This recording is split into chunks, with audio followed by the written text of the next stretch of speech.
Hello and welcome to episode 22 of the I Am a Champion show. This week we have some overseas athletes, guys, and I think so many times we get caught up in America that we don't see like the opportunities that are beyond. But two guys here, they're from the local area or have local connections to Kansas City area, but they're playing in Italy. Elijah Johnson's played over in Israel.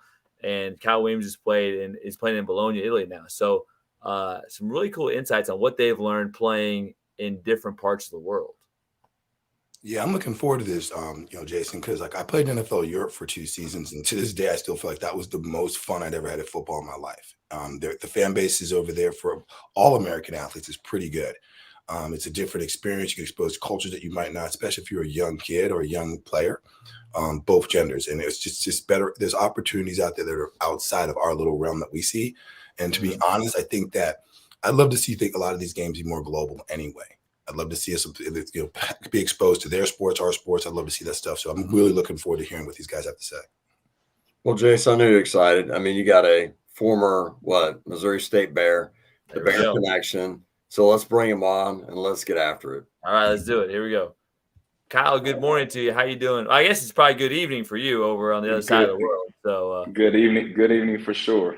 For sure. He just had some spaghetti and meatballs for dinner. Back, relaxing. Got a little wine to the side. Jim, they have all other Italian food in they do? Like legit. Okay, well, maybe have a little lasagna tonight. Maybe have that or had what?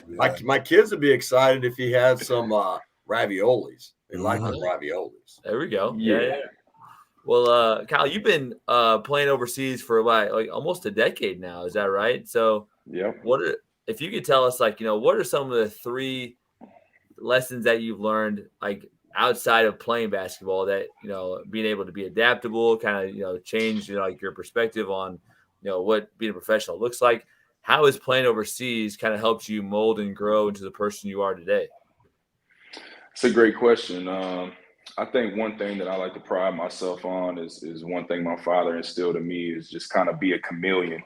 And that means just kind of blend into your surroundings, whether, I went to an inner city school in Highland Park in Topeka, Kansas. I went to a predominantly white school in Missouri State.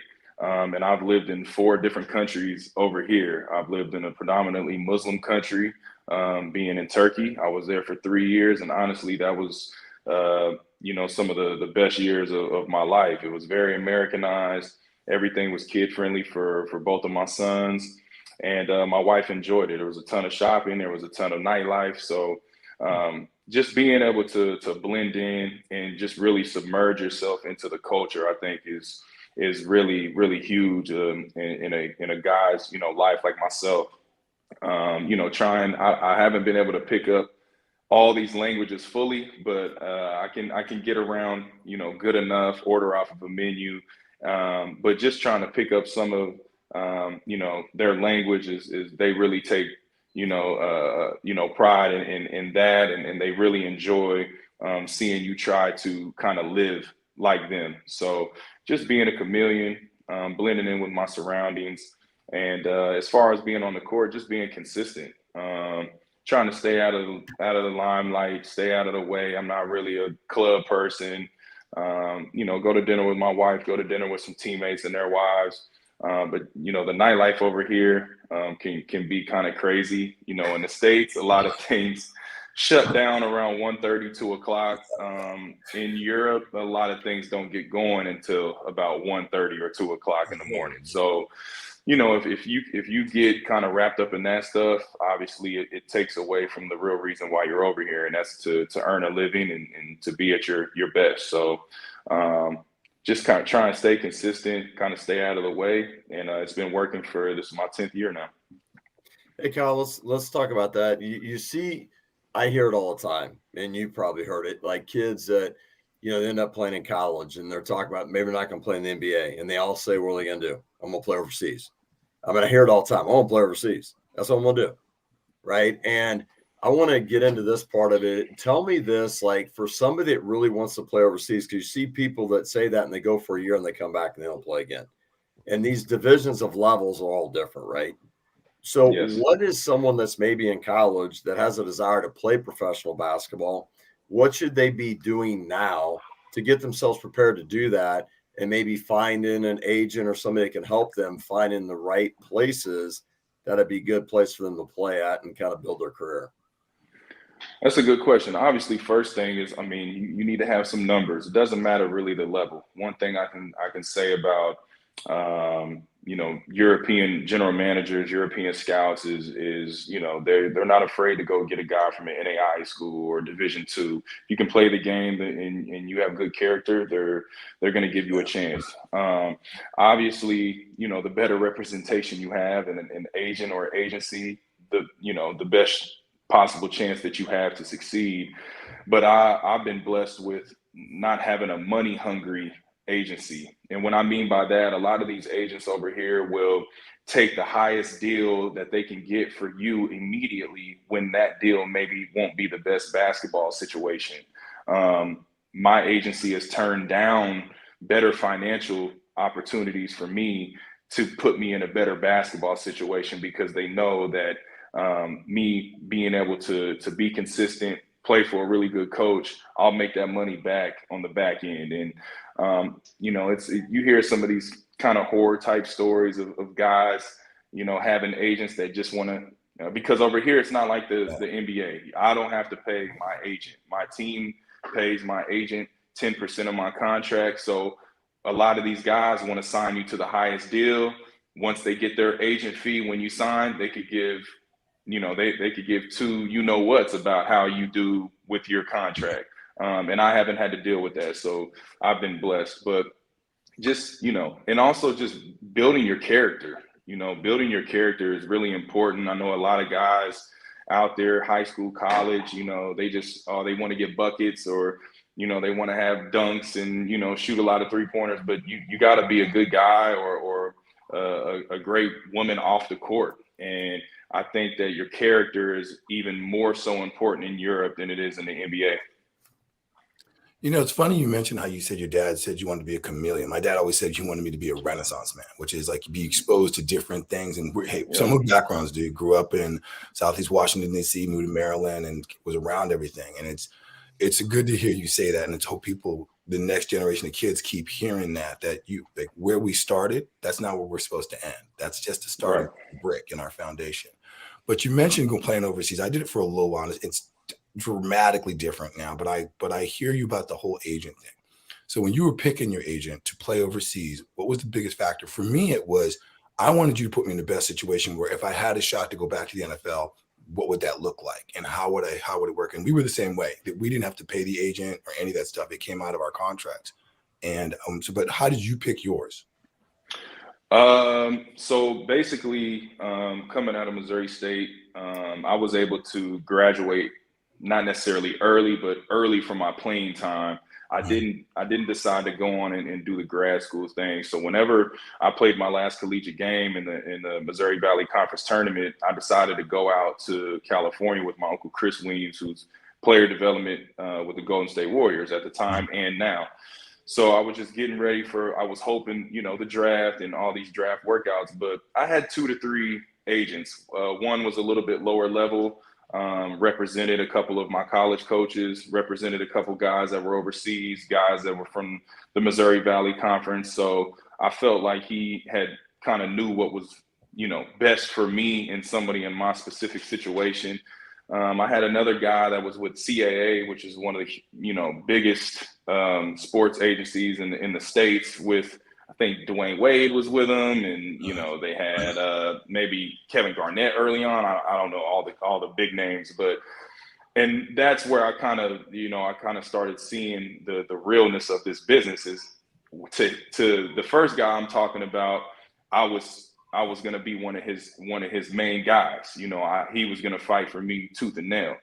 As opposed to this bigger agency, I was just going to kind of be another statistic. And everybody wants to be loved. Everybody's going to want their agent fighting for them all day, every day.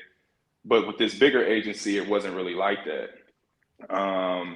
Initially, this bigger agency was going to send me out to Impact, which is a workout basketball facility in Vegas. A lot of the top guys go there. But what wasn't communicated with me is, well, I'll front you some money, but then you have to pay me back. And, so if I, go out there and have to spend 20, 30K before I even make my first dollar, that's just not smart for me. So does this guy really have my best interest? When I have guys like you mentioned before we got on the air, my cousin Buzzy, who has been working me out since I've been 12 years old, my Uncle Chris flying me out every single summer, every single spring break to California since he's been playing at Stanford to work me out and just have me be around the game. So I had the family love to get me where I needed to go.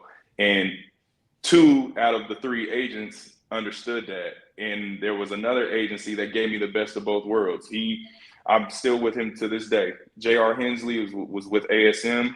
Yeah. And they team up with You First here in Madrid, Spain. And Guillermo Bermejo is my agent over here. And they gave me the big agency. They gave me, kind of the power behind, with a lot of these different GMs, with being able to get me summer league opportunities in the NBA Summer League and so on and so forth. But they also did not treat me as a statistic, as just another guy. They fought for me, and they had a plan for me. And I can literally tell you that everything has came to fruition from being with them. So I'm forever grateful with kind of how the ball bounced for me and the opportunities that I've been given because of those guys. Well, I know Jason wants to jump in real quick, but on that note, I love ASM, dude. I've had a lot of friends and go through them. They're good quality. I wish they'd been around when I was younger. No joke and stuff like that. You know, and on the contract negotiation, like I hope kids or young people that are listening, guys, if your contract or agreement has front loaded in it, it's just like entertainers. We'll fly you here. Here's a mansion. Here's all this stuff. That comes out of your profits before you see a dime. It's not fun. Read that stuff very, very, very carefully because it will jack you up, and you may play your first 3 years and not see any money. The Fresh Prince of Bel-Air, he was paying back taxes and money off of his contracts for his record deal the first 3 seasons of Fresh Prince of Bel-Air. He wasn't making almost no money. So we had to go through this with Jimmy, man. We had to negotiate Jim's contract several times, and he used all his front load just to buy that big mic in front of him and stuff. Hey, by the way, as Jason getting ready to jump in, probably one of your best agents that you could have had would have been Buzzy Carruthers because he'd fight for you. He will. He'd work out some deals for you, Kyle. He's gonna give you shout out to my family, Buzz. He'll give you everything he got. He truly loves the people that he's involved with. He loves the game of basketball, so he would definitely he'd be right there for you. Well, yeah, and Kyle, I want to go back to, like, you mentioned being a chameleon and, like, being able to fit in wherever you're at. The question, though, I would have is, like, I think that's a great idea. How do you stay yourself, though, and not, like, kind of by fitting in, lose yourself, like lose your own identity? How do you stay authentic but still be a chameleon? I mean, honestly, I just got to give credit to my parents, to my dad. He just kind of it's kind of it's a great question, but it's a hard question to answer. It's just kind of the way you were raised, the way you're brought up, the people that you submerge yourself around, your friends, your aunts, your uncles. Just kind of you're just really groomed for it. And I started realizing the people that were in my life, such as family, such as my high school coach, my college coach, like how really great that they were for me by coming over here. Because there was for sure tough times over here, especially, being a million miles away. You're not getting there for Father's Day. You're not really going to be there for Mother's Day. You're missing your birthday. I mean, I spend every year in the mountains running around with cattle and all type of other stuff, wild animals, preparing for my season in training camp, but it's just, it's been a blessing, but just being around great people early on is kind of what is grooming you for that in a secret kind of way. You really don't know until you're just thrown in a fire. Hey, Kyle, I'd like to go back to what you talked about, character, and character is a key. But around even the United States, you play grassroots basketball, you see it. Kids are catered to, right? Yeah. They're told what they want to hear. They don't want to lose them on teams, right? and they'll let kids get away with doing, negative things on and off the court that don't succeed at the next level. So what would your message be to young student athletes that want to play at the next level, things they should be thinking about of doing character-wise, taking maybe some tough coaching? And what would you also tell coaches out there that are basically allowing kids to do things they shouldn't be doing and not holding them accountable to help them have a better future? I think first off, just from a player's point of view, for the youngins out there, is you mentioned it. Me personally, I don't want to play for somebody who is going to, first of all, promise me minutes, promise me this, promise me that. I want to earn everything. That should be kind of like red flag number one. If a coach is, or an AAU coach, high school coach, doesn't matter. If they're promising you anything before you even get a chance to compete for them, then that's probably not the place that you want to be. I know I wouldn't want to be there. I want to earn everything. And I think that that's part of everyone's process. You have to go through some tough times. And like you said, the tough coaching, I don't want a yes coach or yeah, that was great, Kyle. Yeah, when I do great things, I would like for you to tell me I did great things. But there's no way in where I'm trying to get to that along the way, everything that I do is going to be perfect or great. So I need you to get on me, and I'm going to be able to take that. But at the same time, having that happy medium of when I do something well, acknowledge it. As far as for the coaches, you see it a lot. I think it's a real disservice to the kid.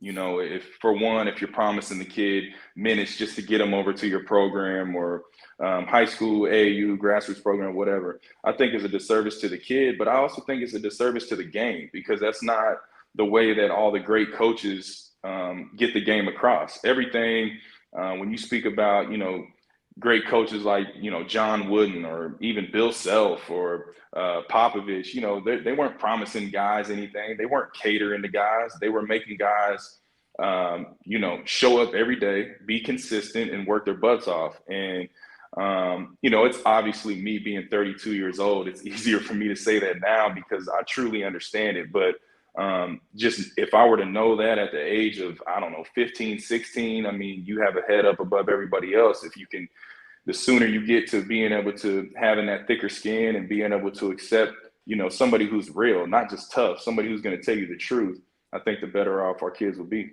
I know, Jonathan, you're going to jump in, and I know, don't get on me with this. I want to add something to this. You mentioned, Kyle, like Popovich, and you mentioned when he had Tim Duncan, he told Tim Duncan, and Tim Duncan wanted to be Coach Hart. And he's like, I'm going to be tougher on you than I'm going to be on the 12th person on the roster, 13. And I want this to be talked about, is I feel like coaches in general, they don't hold the top player to the high standards, right? At times they'll let them get away with certain things. And I've seen it coaching in college being it, but then they might be tough on the 11th guy or the 10th guy and hold them more accountable. Can you speak to that? And for coaches to hold these individuals to the high standards, even if they're your best player on your team? No, you're right, and I've seen that. I think some of the better coaches that I have, for instance, Coach Martin, he didn't care if Conzo Martin, he didn't care if it was me or, like you said, the 11th, 12th guy at the end of the bench. If you're not bringing it, everybody's on the line. Run a 16 side touch, because that's not what he's about. And to me, it wasn't a coincidence that we got results. The same from my last coach, Sasha Djordjevic, who one of the best all-time European players ever, played for, won championships in Real Madrid, won championships in Milan, Barcelona. Now he's coaching with Fenerbahce in Turkey, a EuroLeague team. The same. He didn't care if it was Milos Teodosic on our team, EuroLeague legend, or if it was a young kid that just came to help us practice for, because we needed an extra body. He's on everybody the exact same way.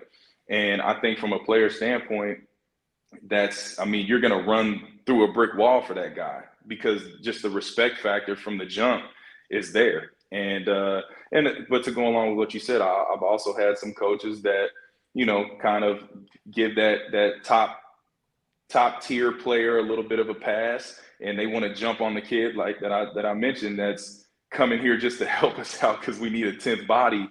And, those teams, we didn't really do that well. So I think it kind of goes hand in hand.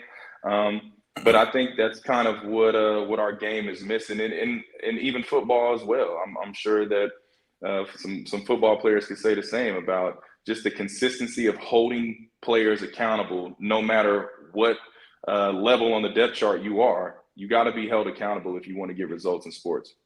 In life. I'll jump back on what Jimmy was saying. It's like, and Jimmy always points out the coach. I want to point out the community, because there's the locker room, there's your teammates, there's people you were raised with, like, or that were they blowing sunshine up your butt and letting you do anything you wanted to. Like, you talk about dad. My dad was 6'6", 240, used to play tight end for the Redskins. I'm like, and then later became a computer analyst for IBM. That leave it to beaver peer pressure stuff on the street. Let's skip school. Let's go do this. You're the greatest thing in the world. I had a reality check as soon as I walked through the door. I remember finding my first contract, and my mom was like, "I don't care if you're playing NFL, you're still cleaning up dishes." It was like, huh? Like, I don't live here. Like, it's how you were raised. So it's all that, and it's also your peers. And what I gravitated to, and Jimmy and Jason we did a show for the kids that were on that team where I did that speech, and I held everybody accountable, especially if I knew you knew your parents. That was really hard on you, because you should know better. I knew you better. So that accountability, Jimmy, it's the community. What's the whole phrase? It takes a village to raise somebody. That whole village has to be bought into. And I just think coaches need to take the star players aside and go, look, do you want to win? Do you want to be successful? Do you want endorsement deals? Do you want that wealth for your family later? Do you want this to be your career? Okay, well, this is what I need from you. From the rest of these guys, I'm going to get on you more, because I need the whole room to elevate, because superstars, the LeBron Jameses, well, actually, let me take that off the list. The Michael Jordans, the Dr. J's, the Larry Birds, the freaking Isaiah Thomas and Bill Lambiers on his team. Their teammates made people go to that standard. The coaches, we didn't have to have the coach getting our stuff. We would take kids in the locker room and go, look, dude, that's not how we do shit here. That's not how it rolls. It's not how we do things. You need to clean your act up off the street. So I agree. I want you to speak to peers. Like, your teammates. Your teammates are acting knucklehead. They're doing stuff like Jimmy and I talk about, like, guys doing stuff off the field. Handling that. How do you feel people should handle that? How do you handle that? I think you're 100% right. I mean, even before the coaches kind of need to hold you accountable, I mean, it starts in your locker room. That's one thing that we had on that Missouri State championship team when I was there in 2010, is we kind of we were given the X's and O's, but when it came to effort, toughness, fighting in practice, just getting after it, that was us. Coach Martin didn't have to get that out of us. And the same as over here. I actually, a couple of weeks ago, one thing that my team, we've been wanting to get better at is certain ball screen coverage. Well, we talked about it. We had film, and in the very first play of practice, nobody says anything. A guy gets hit by a screen, and it's a layup, and I just lost it. I blacked out. I said a couple of choice words, and I went on, for probably a little longer than what I should. But when you're having a meeting and we're all grown, we're spending time in the gym away from our families, and we're sacrificing our bodies, and we say we want to win, we want to do all this and that. And the very first play out of practice, we mess up on what we're supposed to be getting corrected. I just have a problem with that. And I didn't even realize, it's just in my human nature to kind of hold guys accountable. But I didn't realize how important it was until, my head coach came over to the side and was like, I appreciate that. What you did was great. We responded. Our practice was elevated after that. So I do know that those things do work. And now I've always wanted to be a leader, but now I've embraced kind of, if I have to be the bad guy, I will be the bad guy. But you're right. I mean, it takes a village. It takes everybody, in your circle, in the inner circle, when it's a team or organization, but also friends. And funny thing to kind of go on, I have my best friend. We've been since 5 years old. We went to kindergarten all the way up through high school. He even moved down to Springfield. He still lives there, working just to get out of Topeka.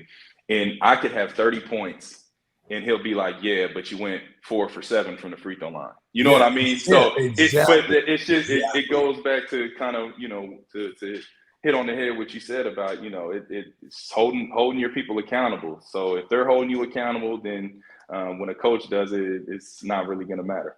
Yeah, Kyle, so before Jimmy to jumps in real quick, Jimmy, Okay. is similar situation. I was a little older than some of the guys at San Jose State because I went in the military first. So when I got there, it was a little like conditioning was not a problem for me, being on time, all that stuff. I already knew all that stuff. These guys were young, been catered to, whatever. The first time we went into film, we had VHS tapes, so we were a little older. But the first time we went in the film session, guys were jawing, talking, laying back, hoodies on and stuff. And I'm up front with 3 pens. I have a pen for writing information because I believe you don't erase something and you have to get your thought clear. I have a highlighter for stuff like that. And I had a list of stuff that I wanted to ask the coach. Nobody else had done that. And I said, he started filming. I went, stop, coach. Can I talk for a second? I go, I'm going to just say this, guys. We're about to go over film session. We're supposed to this whole week of practice, our opponent, everything. You're going to try to tell me there's nothing you need to write down, ask questions about. You just got this all covered. Just going to listen, absorb it by this stuff. Some of y'all are in my class. I know you ain't that smart. You need to start having material, And I just snapped. And I didn't say it as calm as I'm saying it right now. I was heated. I went on. After that, the next film session, very next film session, guys were always walking in the door right when the film started. We were in our chairs when the coach showed up. He actually stopped and looked at us like something was wrong. And we were ready to go so it does work. But Hey John, your mom would be happy that you didn't get into the rated R version. Okay, on air. Well, Jason and I keep trying to get them to understand the same thing, write things down, be on point and stuff. But we're getting there. Jason's been keeping both Jim and I accountable because he's organized. Hey Kyle, I want to dive into this. So you think about it. You were Missouri Valley Conference Player of the Year as a junior, and that's Missouri Valley Conference. That's a great basketball conference, right? So you had success at a high level. You go into playing professional, and every time, like when you go professional and you play, maybe your role's not the same. Maybe you're not getting as much playing time, right? How do you keep your mind right with maybe roles changing? You're not the star of the team starting out, and staying working in the process each and every day to get better for when the moment comes so you can sit there and increase your role. How do you do that? And the next thing I want to ask you is you talk about leadership. When you go from being a Missouri Valley Player of the Year at Missouri State, people look at you a certain way. Now you go into somewhere else and maybe you're the 9th, 10th player or whatever, and you're not the star. How do you still be a leader when you're maybe not one of the star players? But 2 great questions. I think for me, kind of early on, obviously, like you said, I did have success at Missouri State, so I knew that a career in basketball was a real situation. Like it was a real possibility. Then I was able to have 8 NBA workouts with different teams. Not the most, but still enough to kind of get my name out there and kind of see, where I was at. But just holding my own with those guys kind of gave me another little spunk of confidence. Like, hey, I belong. Maybe I don't belong in the NBA, but I belong getting paid to play basketball. So trying to balance that with when I first got to Bonn, Germany, balancing, I'm definitely here. I made it, but also trying not to be so lax. Like I'm just happy to be here kind of thing. Or I'm getting a little check and I'm happy to be here. So just being able to continue to work. I think I actually was still speaking with a sports psychologist, which I haven't been doing so much lately.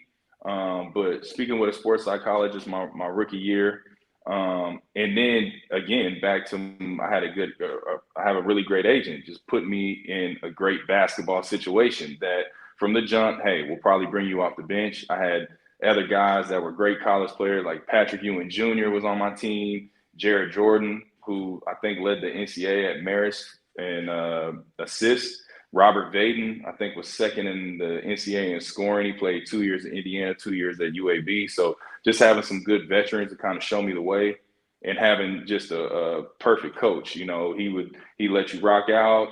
He really wasn't killing us in practice. He demanded you to give effort, and then on the bus, he'd give you a beer. So it was just, just kind of like a perfect environment to kind of, lose yourself and just hoop for your first year or two. And then obviously all of that confidence continued to come with the hours that I was putting in the gym in the summers as well. And we got Elijah Johnson. Elijah, if you wouldn't mind unmuting yourself, man, introduce yourself as well. Elijah's coming in with the KU Jayhawk jacket. Oh, man. You should have had your Missouri State jacket on, Kyle. I mean, God, coming out with these jackets and stuff, right? How y'all doing? What's Elijah, going on? good morning. Hey, we're diving into the things that you learned in college. You played for a great coach, Bill Self. The things that off the field to help you prepare you to play overseas, because you played in Israel, you played in multiple places. What were the things that you learned that helped you transition to pro basketball in a different country? What were some of those top things that helped you out? Mainly, if you don't care, they don't care. I would say that's probably the number one thing. If you don't care, they don't care. Coach Self don't care if you don't care. He'll yell at you, but if he realizes that you ain't that kid that's locked in, he ain't gonna really talk to you. So that gives you an easy chance to fall off the bandwagon. When coach not talking to you, that's a problem. Everybody know that. Yeah. So just going to that professional level, if coach is commenting or saying things to you, that means you're moving in the right direction. You at practice early, you're getting shots up, the offense, he can communicate with you. Be in a position that I played, he felt like he had a coach on the court. But if he's not talking to you, then you're not doing your job, and you find out the harder way. Versus being at Kansas, you sit on the bench. Over there, you might get that phone call. So that phone call ain't never nice. And it ain't always a bad thing when you get that call, though. I've been in situations where I've been the leading scorer on my team, great record, and the team's just been like, all right, well, this is all we wanted to do. We only wanted to make sure we didn't drop out the league, so we're going to cut your contract and let you leave. And getting that call sucks because you line up that money. You're like, oh, this is what I'll make this year. And then you've done your job, and then they cut you short. So it's all types of ways about it. But if you don't care, they don't care, long story short. Hey, Elijah, I do want to add to this, what you mentioned. When a coach is not talking to you, there's problems. And I don't know how many coaches will get on them, demand of them, and they're not coachable. They take it personal. They take it the wrong way. And then a coach eventually is like, well, you don't want to listen. They're not coachable. I'm not going to waste time and energy on this, right? Can you speak to that and how kids should be more coachable? To me, it's not even about being coached. It's just about learning. Yes. I learn from everybody. I learn from a newborn. I learn from the neighbors. I learn from the kids at the elementary school. I feel like it's always a chance to learn. And the people that know that their brain is not all the way maxed out, they usually are still trying to put information in there. But the people that think they got it figured out are usually the people that aren't coachable. And I've been on both sides of it, coaching girls and boys. And what I've realized is that the boys really struggle with that because we, as just boys in general, we want to experiment and figure it out on our own. Whereas the girls are like, hey, what should I do here? Or do you have any tips here? They're more open to that. But us as men, we kind of feel like we got the answers sometimes before we have them. So with the girls, it's a lot harder to pick that out. But with the boys, you can see who think they got it figured out and who want to listen and who don't. And the ones that want to listen, talk to them. The ones that don't want to listen, that's something they're going to deal with in life. It's bigger than basketball. Exactly. Hey, Jonathan, I know you got something. I want to go on Elijah. So that reminds me, I got a kindergarten. My son, Grayson, I was at a little clinic, and this was like last year, and I was trying to show him how to shoot a layup, and he's like, I got this, Daddy. I don't need any help. I got it, Daddy. Little kindergartner. So I guess they know what they're doing already in kindergarten. No, yeah, but I mean, the other thing that I noticed, I'm sorry. Go ahead, John. I was going to say, I want to emphasize what you said. It's not just being coachable, it's life. Because when your girlfriend, your wife is pissed off you ain't talking, something's wrong. When your boys stop talking to you about something, say, whatever. They don't care anymore. It's like that is a sign, like when your boss and you're busting your butt at work and he's not, hey, how's it going, man? How's your kids? They're not interacting with you. They've written you off, even though they may not even realize they've done it. But this is for people who are listening. It's not just for coaching. It's not just being coaching. It's life in general. When someone's not communicating with you, not trying to convey information to you, not trying to educate you, inform you, or learn from you, that is a problem. That is a problem. And you need to look in the mirror and either find other people or change how you're handling things. You know, that's Absolutely. what I would do. Absolutely. It's a cheat sheet, though. The way I see it is it's a cheat sheet. It's like a scout report. I don't understand why people won't look at the scout report. I'm giving you a cheat sheet to the test. Mm-hmm. I don't understand that. My girls look at it. The boys won't look at it. Yeah. They don't want to look at it. I've coached boys too, man. It's true. Girls, for some reason, when they're younger, and I will give the boys credit. Girls are usually more of a problem off the court or off the field, interacting with each other socially because they get into all their little dramas. But when it comes to the actual game, they listen, they want to learn, they want to soak up knowledge, they're asking you questions, they want to stay after practice. The boys are like, I'm too cool for school. I got this. I just watched an NBA game. Coach, I got it all figured out. I could do a 360 layup. I'm like, dude, that's not what we're trying to do. We're trying to do a team of work. And even more than that, what Jim said, I noticed, you know, we opened our own gym. So we've been training kids and doing different things. And the one thing that I hear all the time from parents is they won't listen to me. Well, I literally have college coaches bring their kids to me because the kid won't listen to them. And I'm like, hey, your dad's a college coach. He knows what he's talking about.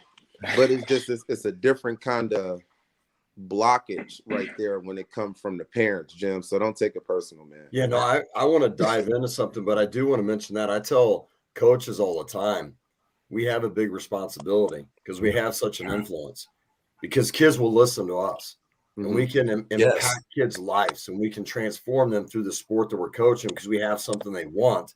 And again, like we'll say things to a kid and the parent be like, I've been telling him for the last 2 years this, and he come home and says, now he's going to do it now. But I want to dive into this because Kyle, I've seen you work out, several times. I know, Elijah, you're big into, working out kids and doing things like that, developing in basketball. Tell me this, if you could even go back to when you were, say, 6th grade, 7th grade, and everything you know now. I see people working out, and I feel like they're mistaking activity for achievement just being in the gym. What you've learned so far and what you work with people now, Elijah, and what you do in your workouts, Kyle, if you could tell young individuals, here's what you need to think about when you're working out to maximize the time in the gym, become the best version of yourself.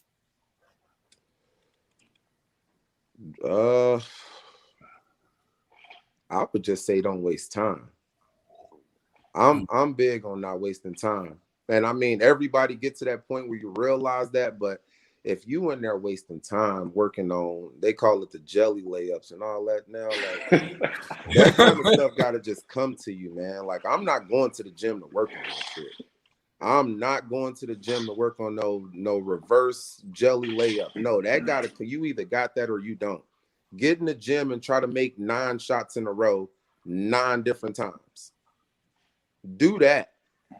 Make 12 shots in a row 8 different times and get out. But do something where you can lock in for a second, where it's not a flexible thing, where you got to really lock in. And you can do that for 20 minutes. That's better than being in there for 3 hours working on your jelly. They get on my nerves with that stuff.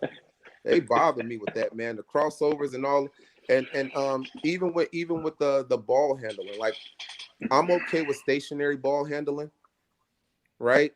Just like I'm okay with having a kid stand in the corner and catch and shoot for 40 minutes. But that's not the game, dude. You got to move. You're going to be moving before you catch that ball. So you're going to have to move and then slow down and then get to the shot. Or you're going to have to dribble up court. We can't just stand here and dribble for 4 minutes straight. You ain't getting better. That's my logic, though. That's how I see it. So just make sure you're not wasting time. Do what you're going to be doing in the game. If you got to get the ball up the court, do it in the gym. If you got to make that shot from the corner, do it in the gym. And depending on what level you at, you got to be smart. Once you get to the pro level, yeah, you might have the best handle on your team. You might be the whatever. But if coach saying, hey, you got to play the 2 because he got other plans, the sooner you can accept that, the better off you'll be. All right, you want me at the 2? Let me lock in and learn that. This is where my shot's coming from. I'm getting in here. I'm going to make 75 every day before practice. Or just small stuff like that. So I'm big on that. you can spend smaller time long as you actually getting something done. What about you, Kyle? I think just to tap on what Elijah said earlier, just listen. Just you just don't have it figured out. I remember I used to butt heads with Buzz all the time. You know, when I was 6th, 7th grade, I used to swear I had it figured out, and I didn't have a damn clue. I didn't have a clue. So just like Elijah said, have your brain is not maxed out. You might feel like it sometimes, but it's not. So just be willing to listen, not just hear what your coach, your trainer, your mom, your dad, your uncle's telling you, but really absorb the information that they're giving you. Because, you know, I was blessed with, you know, Buzzy's been around the game a long time. My Uncle Chris played in the Final Four at Stanford. You know, my dad played collegiately. So like Elijah said, I had kind of a cheat sheet. So why not use that to my, you know, best interest and absorb everything?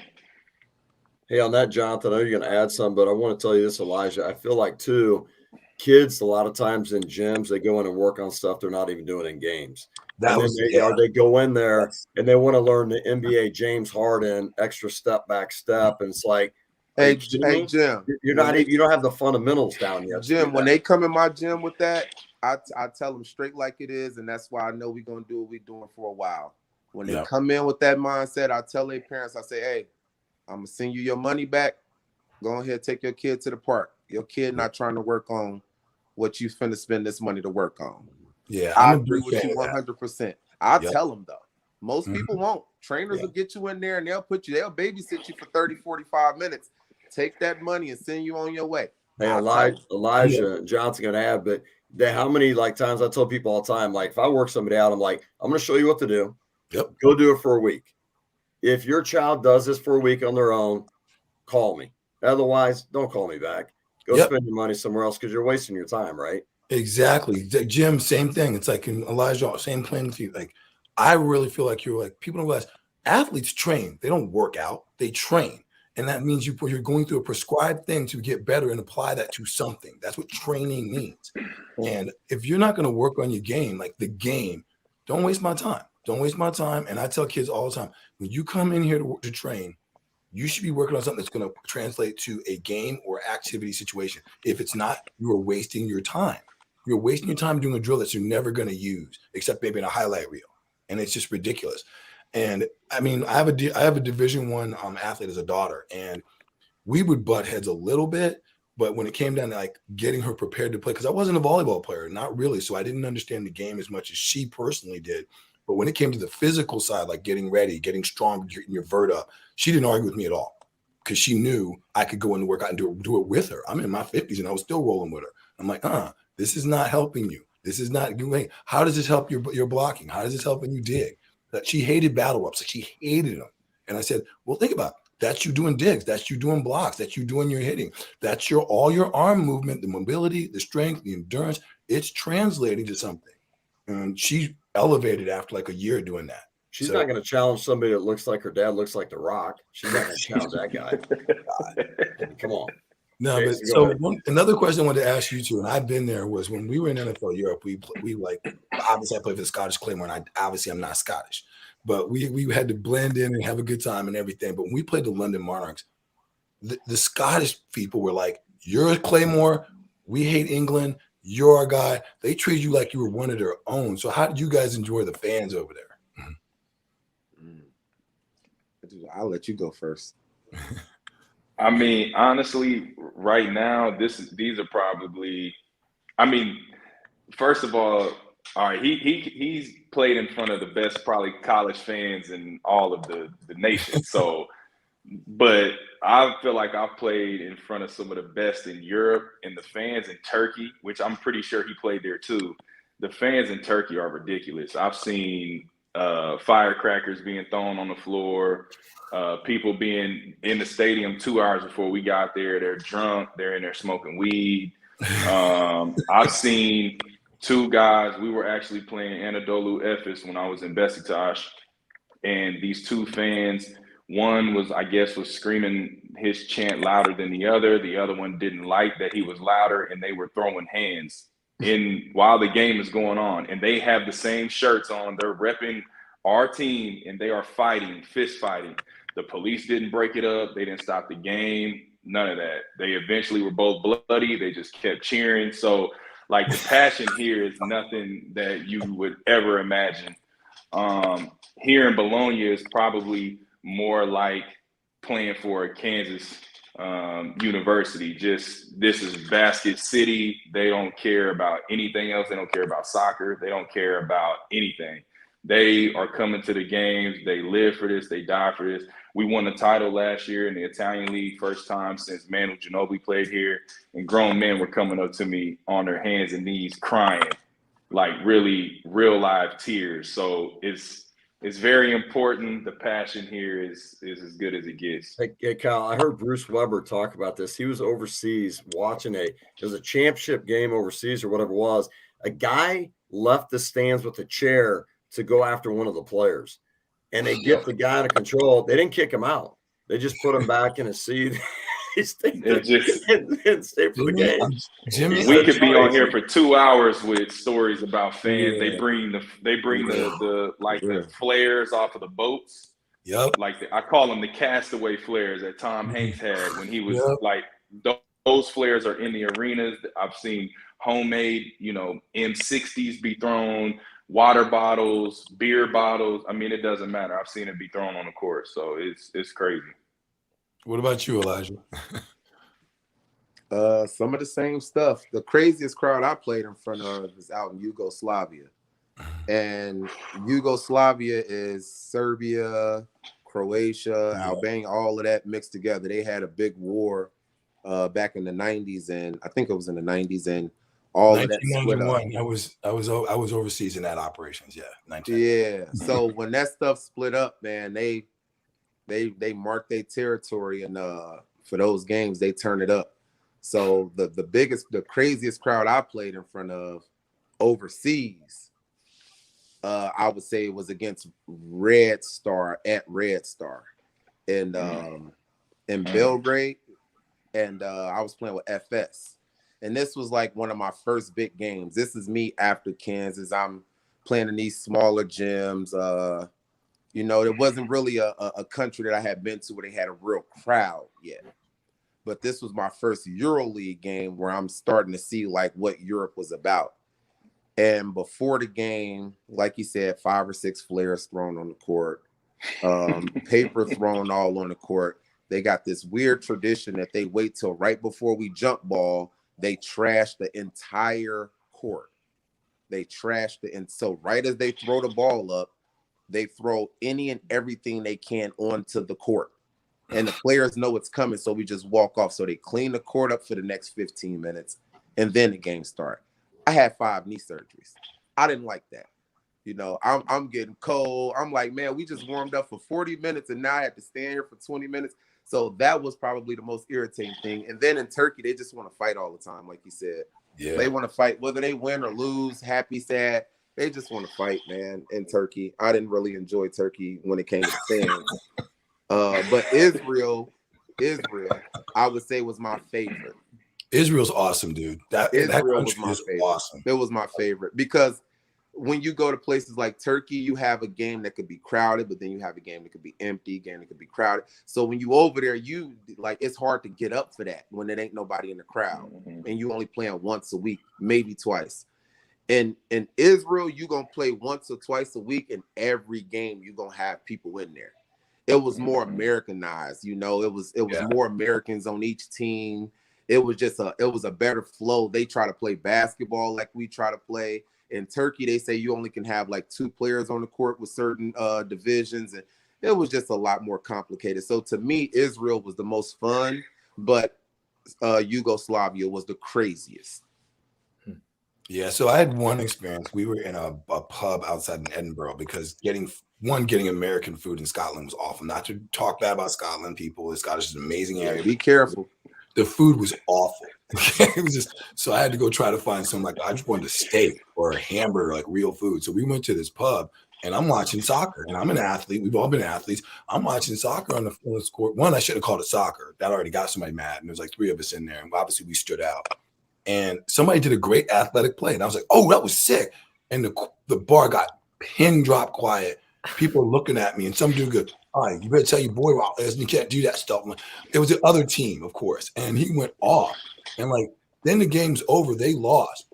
A couple old heads, OGs grabbed shots, grabbed some beers, and said, "All right, let's go." And everybody started filing out the pub. I'm like, "Where y'all going?" He goes, "Oh, we're gonna go down the street and get in a fight with this other pub that likes the other team." Okay, wait a minute, your team lost. Now y'all gonna get in a rumble down the street in the middle of the street, and they're grabbing like things off the chair, pulling out little billy clubs like this little stuff. I'm like, "Hey, you want to go with us, Yank?" And I go, "No, I don't." You know?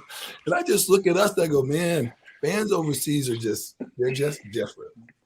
They're just different." Well, Kyle, like as we wrap up today, my question for you, and what we always end up with, is what does it mean to be a champion in your own life? As a basketball player, as a family man. I know you got your own little young family yourself. What does it mean to be a champion in life? And I'll ask Elijah the same thing. I think just being a champion in life is just I just always go back to kind of the name on the back of my shirt, just repping my family to the best of my ability. I take a lot of pride in the things that my father passed on to me, especially, he passed away to lung cancer a couple of years ago. So kind of just the way that I carry myself in his name, to rep my uncle, my grandfather who's still living. It just, I do it all for the name on the back. I know it kind of sounds cliche, but I truly live that way now. And now I have two sons, two young boys, that I'm trying to, push all that stuff to, just like my uncle, just like my grandfather, my father did for me. So just all for the name on the back now, and just, keep being consistent on and off the court. Elijah, what about yourself, man? What does it mean to be a champion? To be a champ, I never really thought about that. I'm not going to give you a fixed up answer like I thought about it before either. That's okay. Sometimes the best things is just like the first thing. I mean, for me, man, it's just about maximizing. I feel like that's kind of just what I am in my own lane. And I don't mean to say it in an arrogant way, but whenever I want to do something, I just do it. I don't halfway do nothing, So that, to me, that's what a champ is. A person that's just going to lock in and just be like, "Nah, I got it. It ain't nothing. I'll knock it out," or "I'm not scared," or "I'll take any challenge." That's what a champ is to me. And you don't find too many of those. People, they shy away from opportunities or chances to do something in life that they really wanted to do. If you wanted to be a person that buy a property and now you have 6 or 7 properties, you got to start somewhere. And I feel like it takes a champ to start the game. You don't get the champ name at the end of the game. It's a lot of people that are champs that didn't win the championship, in my opinion. And I felt like my junior year at Kansas was a great example of that. We did everything we could. We maxed out. They had Anthony Davis. They was deep. They were the champions, but I still felt like a champ, if that makes any kind of sense.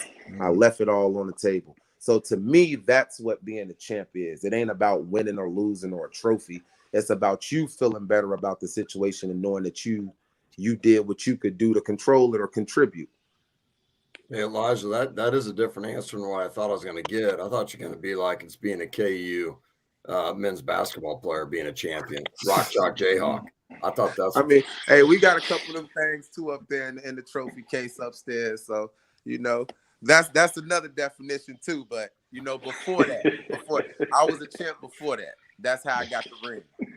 I love that what you mentioned, because it's a mindset, right? It's like you believe in yourself. It's a faith. It's like, even if I mess up, I'm going to get better. A lot of us, even myself at times, you let fear run your life, and then you get too scared to do the things that you really want to do. So, the champion mindset is like what you mentioned is perfect. Like, hey, I'm going to go do it. Even if I fail, if I mess up, I believe that good things are still going to happen, And so, well, thank you guys both. Elijah, Kyle, what's your guys' how can people learn more about what you're doing, follow you on social media, keep up with you guys? Kyle, what about you first? I have all, I guess, the up-to-date social medias. I am not on TikTok, and I do not plan on ever being on there. But Twitter, Instagram, at KJW3434, just my initials and my basketball number twice. And I keep it pretty simple on there, but feel free to follow, feel free to reach out if you got any questions. Might not respond immediately, but I'll try my best to get at you as soon as possible. Yeah. And Elijah, where can people learn more about, you're down in Olathe, you got your new gym opening up. Where can people learn more about what Just 4215? On Instagram, JUST4215. I'm not big on social media. I don't really like to express myself to the world like that. Post leaving KU. So these interviews are a little more random for me. It means something to me now to do it, but I don't really put my opinion out there too much. I'm in the gym. You want to find me? That's where I'm at. JUST4215, Instagram, Twitter, I believe. And I don't know if we even put stuff on there because I'm not on there because I don't look for it. Or if you go, Elijah's at www.youwannaknowthetruth.com. Come and see Elijah, right? That's me, man. Come see him because he's going to tell you the truth. Mm-hmm. Come see me, man. Honest to you. There we go. Yeah. There you go. Elijah, Kyle, guys, we appreciate you coming on today. Thank you for your time. Thank you for your input, your wisdom, your knowledge. And we look forward to talking to both of you guys in the near future. I appreciate y'all. Yeah, man. Good times. Good time and good talk today. Thank you, guys. All right, y'all. Later. All right. Well, guys, it was great to have them on and talk about, especially at the end when they talked about a champion's mindset. And, Jim, we talk about that a lot in 40 Athletes. We have a whole week developing relentless confidence, being like a champion self-image. And what Elijah talked about at the end was he saw himself as a champion before he even got to KU. I think a lot of that is just how you perceive yourself. Well, and I think going back to that is when you listen to, Kyle talk about within, playing basketball and doing things professional. And he said the biggest thing, most important thing is character. Yeah. Yeah. And so that's one thing with 40 Athletes. Our biggest thing is developing character, the life skills in young people through sports. And I think like Jonathan, we talked about the NFL, you've been around in the conversation, sometimes these individuals is questionable character and they don't last long in the profession that they desire to play. Yeah, I think the biggest thing I got from that was, and Kyle said it best. Kyle and I, I listened to him talk, even losing his dad to cancer like I did. I mean, we were parallel lives. He literally, here's a guy that's 20 years younger than me, and we are basically the same person. And I hope people see things like that every generation, that same thing is still there. And the only thing that separates us from those guys that didn't make it is character, dad being there, having someone being around you, your uncles, your aunts, your little community. And what you guys have been trying to do with 40 Athletes is give people those tools, not just the coaches, not just the programs, but the parents too. So they can help make that whole village bring that out. Because if you don't have character and you're not a good person, none of that stuff really, really matters. It just really doesn't. I mean, people admire you for winning and everybody has to define what that means to them. But if I can't like you as a person and I can't see you as a value to somebody, as a father, as a man, as a person like that, what does that trophy mean when you're 50 years old, 60 years old, and people forgot that you're playing? Yeah. Hey, Jason, can I wrap up on something with Jonathan? Okay, absolutely. Jonathan. Yeah. I know that the Bengals got the Raiders last week, and I realized a BS call. Let's be real. I realized that you guys are sitting at home this week, and I'm sure that since you don't have a dog in the fight, right, you're going to root for the Chiefs this week, I assume. Is that the case? No? Yeah, I'm right now. I'll say it right now. It's, to me, I think it's the Chiefs in Tampa Bay in the Super Bowl. But I think the Chiefs are beating Buffalo. Yeah, Circle the wagons, Buffalo Bills are getting Josh Allen at home this week. I say it's Chiefs in Tampa Bay, and I'd love to see a Tampa Bay Green Bay NFC Championship game. I would love to see. You think Tampa, with the injuries they got and banged up their line and stuff like that, they're going to get the Rams? Dude, I'm sorry. The evil empire is there. Tom Brady's there, dog. As long as he can suit up, I'm not betting nothing against that. As long as that 49ers Packers game, that ought to be an interesting one. Yeah. Oh, dude, I'm looking forward, but I would love to see Aaron Rodgers and Tom go at it one time, because Tom may have maybe next year, if he wants to stay, Aaron's kind of fucking around. We may never, ever see this again. I'd love to see that. Thanks for talking about Tom Brady in a kind way. I know you had problems with Tom Brady and the Tuck rule back in the day, but you're coming around. And I'm not coming around. I'm just saying he's a positive person. I'm just saying he admitted it on this video of him admitting. I'm not even going to get into this. Don't even get him started, man. It's Friday. We got to get it on a good note. All right, don't get John started. Don't me started. It's one of my pet peeves. That and people saying Scottie Pippen's in the top 50 best players of all time. Those two things piss me off. Just saying. Love you too. I really do. But those two things piss me off.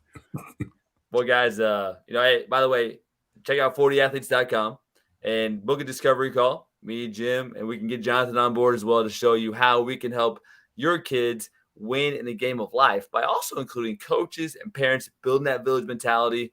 So that way we have to create a better generation and champions of our own lives. So, fellas, great episode today. Have a great Friday, and we'll talk to you all soon.